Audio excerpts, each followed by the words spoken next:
Alright guys, I think I kept you guys waiting long enough. We are in full swing. Settling cage is up. The birds have been going in and out. I got the trash can ready. We got to clean out that second section. I got second rounders coming in, and it's full swing, guys. We're in the deep end at this point. We got a beautiful group of first rounders settled. Let me rephrase that. Weaned. They are anxious. They want to go out. They haven't been out in the last couple of days because the weather has just been rainy and cold and just overall nasty. And they are anxious. They want to go. They keep looking out at the trap there. They want to go. For those of you with a keen eye, you may notice there are quite a few reds in the loft now, or at least in this section. Well, that, my friends, is a result of good karma. It's a result of good friendship. I mentioned in the past that I've never regretted handing a bird out. Well, let me rephrase that. I never regretted giving away a pigeon to somebody that can use them. I have made mistakes where I regret handing the bird away, but never giving it away to somebody. And in my last video, I mentioned that my red count was low this year. I didn't breed any reds. And I kid you not, guys, within 4 days, I got 2 boxes shipped to me, 10 youngsters, and I believe out of those 10 youngsters, 8 were in fact red or silver. From a good buddy of mine, Jason Jordan. He sent me some of my own birds back, youngsters off of my birds. I mean to say, he sent me some of his stock birds to try this year.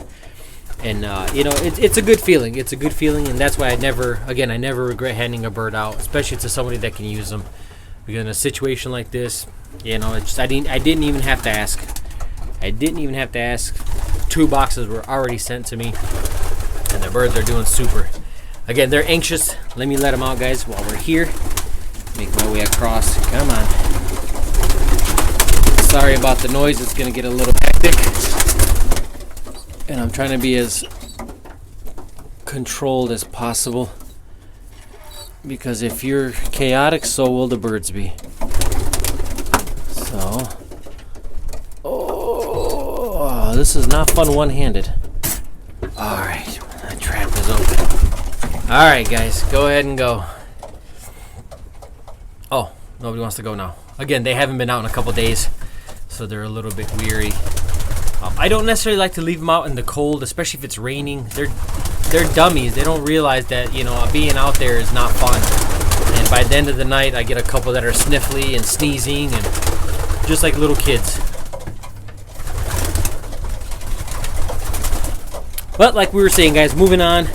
We are in full swing. I have to clean out this section, and that is my job for today. I did allow one set of youngsters bred in here under this little green cabinet thing my wife had.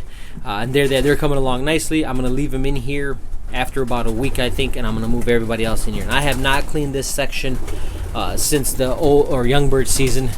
So I'm going to go in there today. I'm going to clean everything out, disinfect it, get it ready. And within the next 2 to 3 weeks, we'll be moving in our second round. By then, I hope to have these guys out and flying. And in the meantime, I am working with them, and I shouldn't even say that because they're pretty much trained at this point. All I have to do is whistle, and they rush back in for food.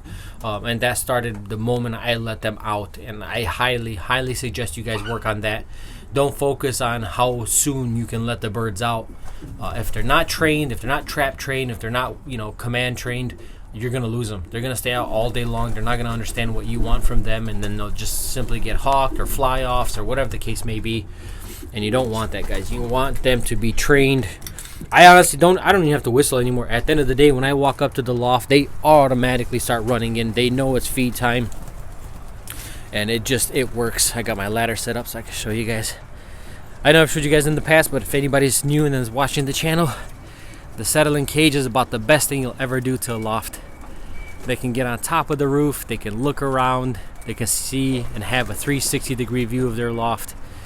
Their surroundings, I mean to say. And it's helped me tremendously. My losses have been minimal after installing this. And I do have to redo it in the spring, or let me rephrase that, this summer for next spring, because it's pretty beat up. I left it out in the rain, and it's not treated wood, so it's starting to fall apart. I think I'll get another season out of it. Again, I only need it for another let's say 2, maybe 3 months, and then I'll redo it. I'm gonna redo it exactly the same. It's light enough for me to haul up there, and it does the job. That's all I need. You can see how happy they are. They are very content outside. We have 30 youngsters in there, guys. 15 of those were sent to me, and only 15 were my own birds. I did have to cull 3 youngsters this year. They weren't catching up. They weren't progressing like I like them to. They were falling way behind, getting a little too skinny, and I just don't have time for that. You know, if you guys want to baby them along, that's up to you, but you'll find at the end of the season those birds will not be here, and if they are here, they are on the bottom of the list week after week. You know, they need a perfect start, guys. I hate to say that, but you got to remember you're racing against guys where everything went right with their birds from day one to the race day, you know. So you're racing against that kind of pigeon, that quality of pigeon. They cannot fall behind. If any fall behind, just eliminate them before, you know, you put a chip on them or you put a band on them, whatever the case may be. So I think we would have had 18 on our first round. We ended up with 15. 15 were sent to me, and we have a 30 bird team for our first round, which is perfect. I don't want any more. Actually, 25 is where I want it to be, and I took 5 in from a local guy here, which I don't regret, but that section is roughly 5.5 by 5.5, and you know, 30 birds is really maxing it out. You know, again, it's not about how many perches I have, because I do have 50 available perches in here, but it's the cubic feet of space that we have available, and the more you have, the less, you know, space they have, and they get sick. And again, we're trying to avoid the same complications we've had in the last few years. That's why we're reducing the number of birds this year. We're going from, I probably had 100 plus last year. I'm going down to 60 birds this year maximum, in hopes I can reduce that sickness, that respiratory that I've been chasing year after year, and we'll go from there, guys. Breeders are coming along beautifully. Like I said, second rounders are doing great. We're gonna make progress, guys. We're gonna go ahead and clean out this section. You can see I still have a lot of stuff in the hallways, boxes, things of that nature, and I gotta clean out this section. I gotta rip the floors up. I gotta bag everything up. Tomorrow's garbage day, so it's perfect time. Today's my day off. It could not have worked better. My little one's in bed sleeping, so I have all the time to be out here. I shouldn't say all the time. I got about a couple hours to be out here. And in that couple hours, I think I'll be done with what I need to do, guys. And we'll see you on the next one.